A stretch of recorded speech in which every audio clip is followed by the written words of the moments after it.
ગુજરાત અને પશ્ચિમી ભારત અનુસાર આવતા અમાન્ય પંચાંગ મુજબ પવિત્ર શ્રાવણ માસનો પ્રારંભ ગુરુવાર 13 ઓગસ્ટ 2026 રોજ થશે અને તેનું સમાપન શુક્રવાર 11 સપ્ટેમ્બર 2026 રોજ થશે.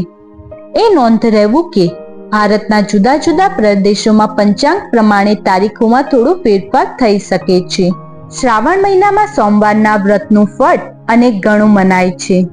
સોમવાર ચંદ્રનો દિવસ છે અને ચંદ્ર તો ભગવાન શિવના મસ્તક પર શોભે છે, એટલે શ્રાવણ સોમવારના વ્રત કરવાથી શિવજીની સાથે ચંદ્રદેવની પણ કૃપા મળે છે, જેનાથી મનને શાંતિ અને સ્થિરતા મળે છે એવી શ્રદ્ધા છે.